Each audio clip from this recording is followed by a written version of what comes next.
Hi, and thank you for joining me for this more advanced video for senior exercise or exercise for the older adult, or really for anyone who wants to get stronger in a gradual and safe way and really target the muscles that count for functional movement. Movement we need to do to get through our lives and feel good in our bodies, because that's kind of the point.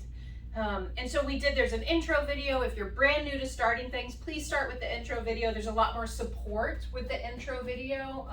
I'll show you some adaptations with these higher level exercises. Some of these are a bit more aerobic in nature, and we'll just get into it. So let's start with just a simple step touch. So I'm stepping right foot out, touching my left toe, stepping left foot out, touching my right toe. Step touch. You know, just like you do in maybe an old Jane Fonda workout, if you remember those. If you are concerned about your balance and doing this without holding on feels scary or unsafe for you, you can do this right at your countertop. Just hold on. Again, I'd prefer you have something higher to hold on to. This is just what's available to me in my office right now. So just imagine the surface is a little higher. Starting to get your heart rate up. We're working both our outer hip muscles, our outer glutes, as well as a little bit of our inner thighs. And if you watched the last video, I talked a lot about core contraction. So we want to try to keep our core engaged, keep the side of our torso kind of pulled in a little bit. You can think about hugging your ribs in, pulling your belly button in towards your spine just slightly. If this feels really easy for you, or you'd like more of a challenge, we can add some good old-fashioned arm circles. And this honestly is great exercise. You do that, my heart rate is elevated. You can probably tell in my breathing. So you can circle the arms one way. This is also a great exercise for coordination to get your arms and your feet moving together. And then you can move the arms back. If adding the arms just throws you all off and you get befuddled or discombobulated, just leave the arms out for now. You can always add them later. Please don't get frustrated and stop though. Just dial it back down. There's nothing wrong with that. We are all right where we are in this moment, and let's celebrate that and take steps towards better health, whatever that looks like for us right now. And it might be different tomorrow, and it might be different next week. Okay. Whew, that's a little workout, isn't it? All right, and now I want to introduce, actually, in our last video, we did some standing marching, and now I'd like to add marching with the opposite hand knee tap. And this really is only if you feel very secure with your balance. I would still recommend you keep a countertop next to you, keep a chair behind you. You could do this in front of your bed, with your bed behind you, so that if you lose your balance, you've got a place to go, or have someone with you. You know, if balance is an issue, if you've had any falls, if you stumble, please take care of yourself. This is a really nice exercise because it also works with our coordination, and we can get a little core crunch in here. I'm kind of putting my hands on my belly to just show you what these muscles are doing. They're squeezing in as I lift my knees. And you can hear I'm breathing rapidly, and I exercise a good bit, and my heart rate gets up with these. They're great, simple exercises that anyone can do at home. Just be safe as you do them. We can do, instead of a step touch, step with a toe in back. So I'm stepping side to side, but I'm bringing my leg back. So this is a little different than what we did in our other video, where we were just doing a standing hip extension. This we're more, I'll show you it from a few different angles, shifting the weight side to side and stepping back. So you don't have to turn as I'm doing. I just want to show you what this looks like from a few different ways. Again, you can certainly do this at your countertop. Absolutely perfect. Just make sure that you're not really bobbing your torso forward.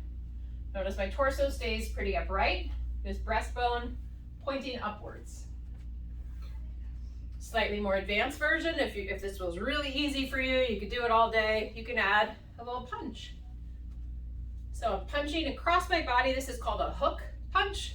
It's kind of like we're taking a hook, like the cane, you know, on the old-fashioned movies where they would like hook someone with the cane to get them off the stage. So we're using our hook punch and kicking our leg back. Again, please only do this if you feel really solid in your balance.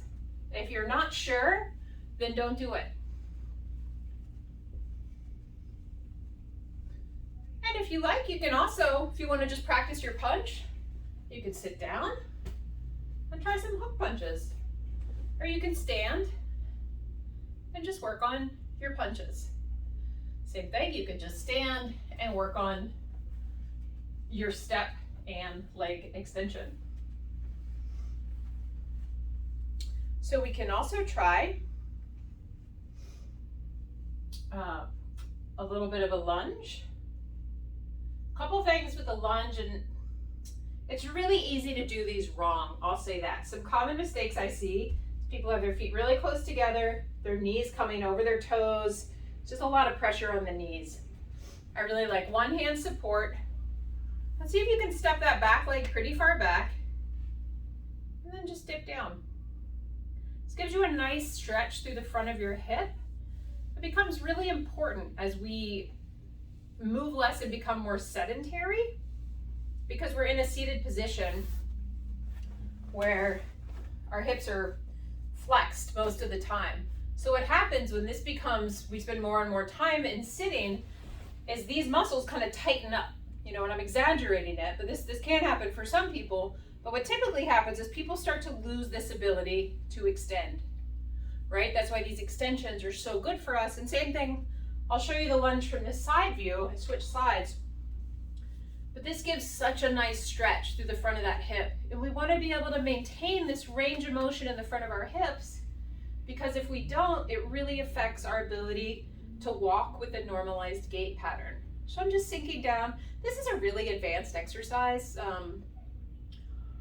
but you could try it. If it feels good for you, great. Really recommend holding on with one hand and see, you know, if you get a nice stretch. And maybe you just want to stay there in that stretch and you don't want to bend down. That's fine. Take the stretch.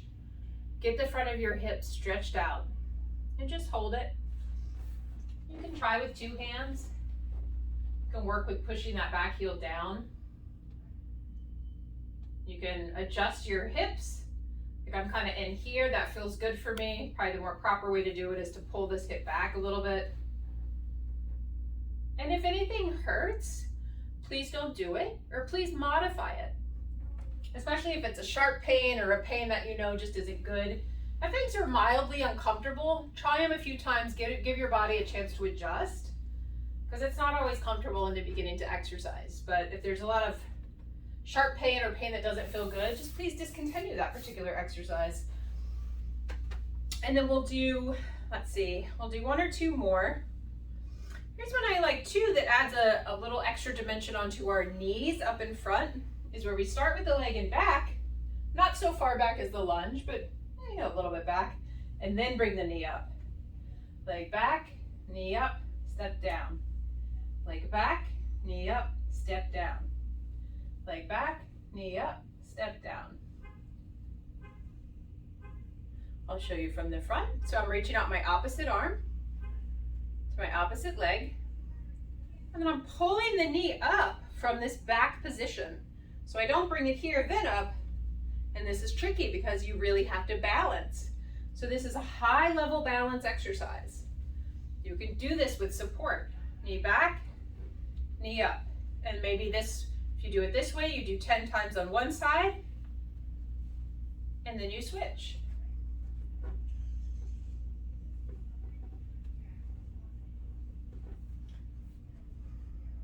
And we'll do one more with two more. We'll do two more. Here's what I like, just some more punches. This is a cross body jab. And if you have shoulder issues and it hurts for your arm to be, you know, straight out and level like this, you can keep it down. That's fine. You know, if something hurts, you can try to modify it. That's perfectly okay. So again though, I'm engaging my core as I'm turning. I'm punching across my body, cross body jab. And you can do this static, as I'm doing, without moving your legs, really focusing on that core strength. If you'd like to add a leg, you can. You can do our same leg back. That works well with the jab. Sort of works well through the torso movement with that rotation.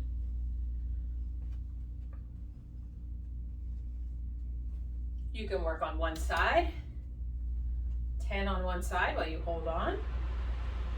You can just do the punch. You could do it sitting down. Same thing, nice core activation, jab. If that's where you are. It's a nice way to work your arm. If it's really easy, you can add some little hand weights and add some of those in. Find what works for you and keeps you nice and safe. Last one is a combination of 2 exercises. Our good old squat that we went over in the last video. So we're gonna swoop our arms back like we're a ski jumper. And then as we come up, up, up, we're gonna continue up on our toes, arms up. This is a very high level balance exercise. Please do not do this alone. And even if you have someone with you, I recommend having your countertop right here and a chair behind you. Back and up. Sink back, working those glutes, up on the tippy toes. Really nice exercise that's higher level. Thanks for joining me for this video. There will also be a designated core video available soon. Thank you, take good care.